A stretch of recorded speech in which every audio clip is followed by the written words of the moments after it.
So, yesterday, after I posted the video of Ana basically lying about Tulsi Gabbard, and doing it with so much pride and just so much, I mean, she was fervent about it. Like, she did not, she's not a progressive. She's not progressive on foreign policy. Ana decided that she took issue with the comments that I said, which is fine. So she went on Twitter and exchanged some words. She basically tried to tell me that I was wrong and that I only was telling the truth about Tulsi because she said some nice words about me.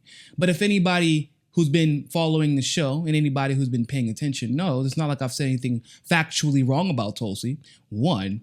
Two, you also would know that there is a proper way to critique somebody. And less than 2 weeks ago, I actually did critique Tulsi.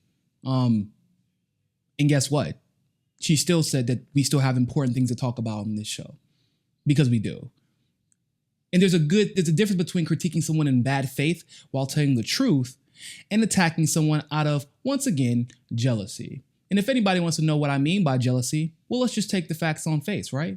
Tulsi Gabbard is a progressive, one, right? But Ana thinks she isn't. For whatever reason, she thinks she isn't. She laid it out. I already explained in the other video why that is, but she's wrong.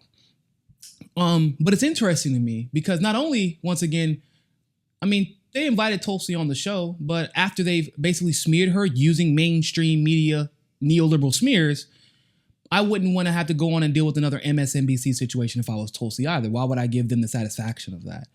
But they've done plenty of stories about Elizabeth Warren. And in fact, both Emma Vigilant, who also decided to open her mouth, and Ana talk about the fact that they consider Elizabeth Warren progressive, which is interesting to me because Elizabeth Warren is a progressive, right? She literally touted on TYT boldly, I'm going to accept a lot of money from corporations. I want all the money, all of it, PAC money, corporate money, industry. She wants all of it in the general election, right? We know Elizabeth Warren is a progressive. She's a hawk on Venezuela. Ana doesn't have a problem with that though, right? Of course. She's a hawk on Syria. Ana doesn't have a problem with that, though. Of course.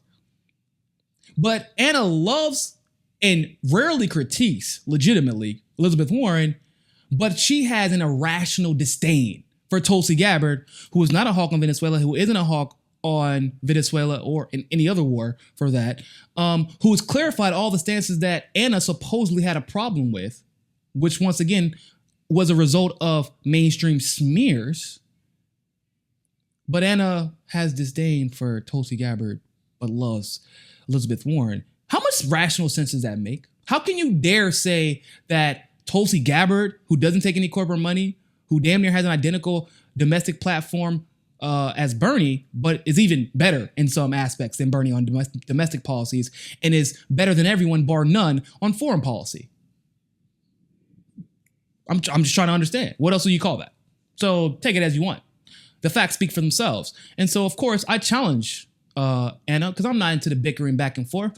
I don't have time to debate on Twitter, so you can just try to gas yourself up. I don't have time for that. Either you want to debate or you don't. But if you don't want to debate me, Ana, then don't tag me again.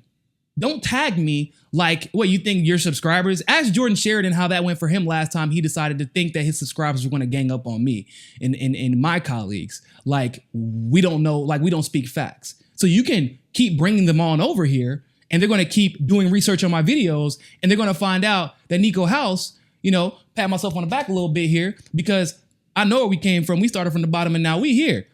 I've been batting 1,000 since 2016. Why? Because once again, I'm in the streets. I'm in the trenches. I do my research. I'm an activist first. I didn't do this because it was a political career choice. I didn't go to school for journalism like you all. I didn't come from the mainstream. I came from the trenches of this politics stuff. So I know what I'm talking about.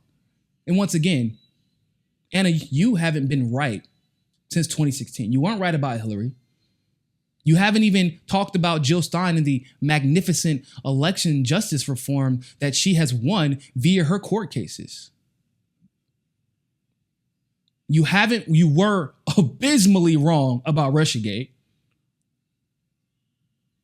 So if you want to take the chance and debate me, you can. I already bought my ticket. I told you. I'm not about the talking stuff. I'm not about the bickering back and forth for followers to see who can outwit the other person, because you wouldn't win in that regard either. I'm not Dave Rubin, and I'm not Ben Shapiro. I know you call them out, right? Oh, why won't they debate me? Why won't they debate me? Because they're bought off. They're bought off. And you know that. You know they don't believe in the thing that they're saying. We both know that. But I'm not them. So if you're going to tag me again, you better be ready to put up or shut up. Put your money where your mouth is. You saw my plane ticket. I arrive at LAX 10 a.m. This Thursday. One-way ticket. I am on your time now. If you're going to smear progressives and call yourself the home of the progressives, you better be ready to defend yourself. Now, back to our regularly scheduled programming. Thank you for watching that segment of Mi Casa es Su Casa. Help us reach our goal of 500 patrons. You can do so by donating as little as $1 by clicking on the Patreon link in the description below. Don't forget, join us on Roku and JustNForm. You can follow us on Twitter and Facebook as well. And remember, more than anything else, find your balance. Peace.